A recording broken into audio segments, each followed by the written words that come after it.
On the 25th weekend of 1985, the action-packed Rambo First Blood Part 2 finally lost the battle for the #1 spot at the box office. After 5 weeks, what was able to defeat this Vietnam War veteran?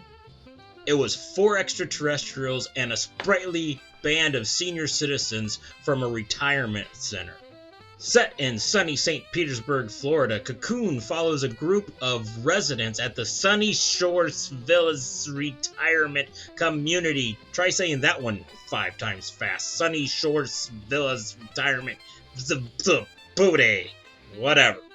But don't let the walkers and the card tables of dominoes fool you, okay? This isn't your standard tale of aging with grace. This isn't a coming-of-age story. It's a renewing-of-age story. See, a pool secretly rented by 4 mysterious strangers from out of town. I mean, way out of town. Cocoon has an all-star cast. Don Amici, Wilford Brimley, Hume Cronin, Brian Dennehy, Jack Gilford, Jessica Tandy, and the list goes on and on. I mean, these are the classics. These are the ones who started cinema. We open underwater at Atlantis, a ruins of Atlanta, that is, and we get, every alien's wonderful friend, dolphins. We start at the Sunny Shore Villas Retirement Community, where we are quickly introduced to the main cast of seniors. The strong-willed and determined Ben Luckett and his wife, Mary Luckett. She's the Hallmark Channel grandma of grandmas, okay? The fun-loving, charismatic catch of the community, Art Selwyn. The recently diagnosed with terminal illness, Joe Finley, and his supportive and devoted wife, Alma. Now, every community has to have at least one grumpy, and the old grump here is Bernie. Ben, Art, and Joe, the triumvirate of the group. They head off to sneak into a nearby pool house for a swim. At a dock in St. Petersburg, we are introduced to the flat-broke tour and fishing guide, Jack Bonner. Let's pronounce that right there, kiddo. His luck is about to change, though. The calm, authoritative, and yet compassionate Walter wants to rent his boat for 27 days. With him, he has 3 assistants. Kitty, a caring and quiet-spoken woman, and then there are 2 other men who are just kind of there. One is named Pillsbury, and the other I don't think I ever caught a name, so I will just refer to him as George because he makes me think of a blonde George Lucas. Besides the boat, the 4 out-of-towners rent the pool house that our elderly cohort likes to trespass, likes to visit uninvitedly. And the 3 friends, they realize that their afternoon swimming escapades will have to stop for the time being, most likely. Losing access to the pool is not Ben's only frustration, though. He has been denied his driver's license renewal at the DMV. This is a reminder to us of 2 guarantees in life that we will all experience if we live long enough. The DMV and aging suck. We find Walter and company at the bottom of the ocean, scavenging large oval-shaped rocks. Up on the boat, we have Jack doing his best inner Baywatch character. Back at the shore, they unload their treasures, which now kind of look like large baked potatoes that have just came out of the oven. And good old Ben, Art, and Joe watch from a distance with binoculars. The 3 aging amigos watch and speculate on what is inside these large silver bundles. Could it be drugs? Are these new people here actually drug smugglers? Well, maybe. It's a possibility. Sure kind of looks that way. But even if they are drug smugglers, Ben convinces his cunning companions to sneak back into the pool again. The 3 men adventure back into the pool and make a discovery. There are 4 giant boulders sitting at the bottom of the pool. Now, this is a strange thing to see at the bottom of a pool, but hey, it is not going to deter them. They get in the pool anyway. Shortly after entering the pool, the boys start to feel rejuvenated. A new lease on life. They start acting like children, splashing, jumping off the diving board, doing cannonballs, flips, and other crazy dives. After their swim, they dry off and they start returning home. On their walk, they discuss how they feel. Something happened in that water. They don't feel so old and decrepit. Their joint pains are gone and they aren't hobbling around limping. And their walking isn't the only thing that isn't limp anymore. You catch my drift? This new lease on life has these not so old anymore boys racing off to that pool even more now. Every time they return, though, there are more of these mysterious rocks in the pool. We now accompany Joe to his doctor for another checkup, and the doctor is at a loss for words. The terminal illness that had been diagnosed to Joe at the beginning of the movie, it's gone. It's vanished. Poof. It's a miracle. It's a complete remission. Joe and his wife, with their friends, head out to celebrate and enjoy a night at a ballroom dance. But it is here that we get our first glimpse of how feeling young can be a negative thing. In the mechanical room of the boat, Jack sees Kitty undressing through a hole.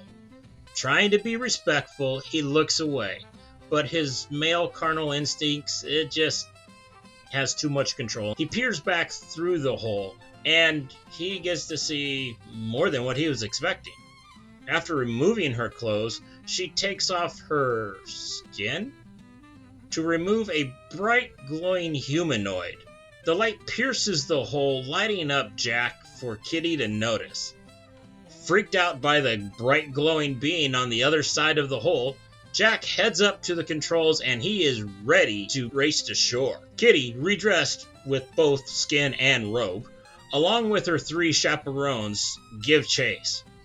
The boat, not wanting to start, leaves Jack surrounded by his clientele.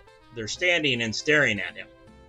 Jack, flustered and everything, tries to explain to Walter and to the other 2 men that, Kitty is not normal. Walter looks at Kitty and notices her face is wrinkled? Yeah, wrinkled. That'd be the way to describe it. Walter approaches Kitty and rearranges her face. Fixes her face. No, that still doesn't sound right. Forget it. I don't care. You know what I mean. After a reasonable overreaction by Jack, that he just found out that there's 4 alien life forms renting his boat, Walter explains what/who they are and where they are from. We're Antarians. We come from a planet called Antaria. Yeah, that's what I pretty much figured. And that the only reason they are here is to rescue their companions who've been in hibernation beneath the sea for over 10,000 years. Talk about ghosting. Jack is reassured that these ETs are the friendly kind of alien, not the face-eating or body-inhabiting kind of aliens. Well, isn't that nice? So Jack agrees to keep their secret and help them with their mission. We now find the 3 old boys has finally convinced the stubborn old fart Bernie Lefkowitz to join them on their trespassing adventure. But even after getting into the pool house, he is still fighting and saying, "No, I will not get in the water." He just sits and watches his friends swim. Now, there is a bright side to his stubbornness here, though, because with him sitting on the outside of the pool, he spots Captain Jack and his shipmates returning. The now quartet of trespassers completely disregard the no running on deck rule. They run and hide in the mechanical room. Peeking through the door, they watch Kitty, Pillsbury, and George undress down to their beaming, glowing personalities. And like on the boat, their illuminating bodies light up the mechanical room, revealing the hiding retirees. Knowing that their hideaway is blown, the 4 scramble to the exit, and Ben kicks the door open, dropping a sneaky F-bomb that Ron Howard admits during the DVD commentary that he kind of forgot. And if I may diverge here a little bit, I miss commentaries. Let me know if you miss them as well. I think commentaries made movies so much more interesting at times when we had them. Our four friends race off while our friendly neighborhood aliens watch with curiosity as they run home. After contemplating and discussing what to do about the neighbors, Ben hikes up his elder-in-charge pants and he marches over to negotiate with Walter. After the brief chit-chat, Ben promises Walter they will not touch the rocks, which has now finally been identified as alien cocoons. I digress one more time. Excuse me. My fellow human leaders, can we take a lesson from the Antarians? They just negotiated an intergalactic peace treaty by a simple do not touch agreement. Back to the movie. Ben, Art, and Joe invite their significant other now that they have Walter's blessing to use the pool, along with Bernie and his wife to join them. But Bernie, still stubborn as ever, does not go and forbids his wife from going. No, never. Rose and I will never set foot over there again. At the pool house, the women meet the overgrown Tinkerbell aliens and experience this life-altering effect of the pool. After the swim, Ben and his wife go back to the DMV to prove that his eyesight is just fine. EZOLCFTD. Sir, what line are you reading? The bottom one. We're in a little bit of a hurry, okay?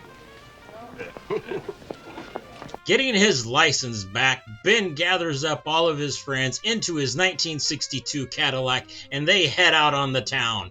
Yes, it is time for a montage of our retired seniors acting more like high school seniors who have just graduated and they get to experience life on their own. They're driving the strip, going to clubs, climbing trees, and more. Having a killer diller of a time out on the town. The gang is ready to head home. All but Joe, that is. He wants to stay out. He sends the rest of the gang home and says he will be home shortly after a drink or two. This scene here, we get to see Jessica Tandy do an awesome acting job with just her eyes. She doesn't say anything, but her eyes displays the hurt and betrayal that Alma has experienced for years. Knowing that Joe has done it again, Alma packs up her bags and she goes to stay with Bess. The next morning, we see Joe and Art sitting having breakfast.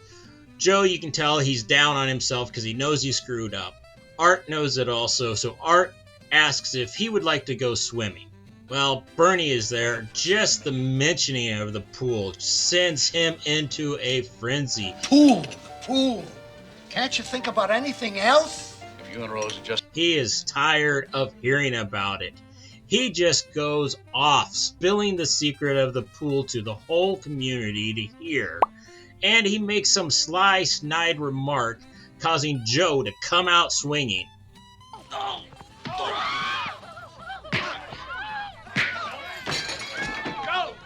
With the secret out, a stampede of senior citizens charge to the pool house. It's like a grand opening of Costco in Florida. The pool quickly fills up with Grandma and Grandpa seeking to be baptized by the healing power of alien water. A frustrated Walter comes barging into the pool house and breaks up this unapproved pool party. Stop! Everybody out! You have no right to be here. You are trespassing here. They pull the cocoons out of the water.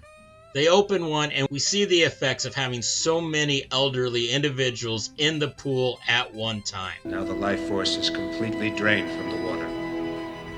Without the life force, Walter is unable to take his friends back to Antaria. They would not survive the trip. The only option is to return them to where they were recovered from. With the help of their Earth friends, they can return the cocoons back to the ocean before their space taxi shows up. I will wrap up the movie recap right here because I don't want to ruin the whole thing for you. But before I do, I want to share one more thing. Walter is very appreciative to the Sunny Shore retirees. Okay, so grateful that he makes an offer to them. Now, I hope this has left you with enough curiosity to try to go figure out what happens the rest of the way through. Since I am leaving you hanging on how the movie ends, let me start my review by saying Cocoon is worth watching if you can find it, because Cocoon is a masterclass in filming. It's mysterious, funny, deeply moving. Under the direction of a young Ron Howard, this all-star cast of classical actors delivers a story about second chances and the unbreakable bond between friends, lovers, and even interstellar neighbors. As I said, though, if you can find it, because unfortunately, due to the music licensing issues that are going on right now, Cocoon remains out of print, and it is nowhere to be streamed legally. Now, if you can find a copy, and yes, there are some bootlegs floating around out there, snatch it up. It's worth every glowing minute. I give Cocoon 4 alien cocoons out of 5.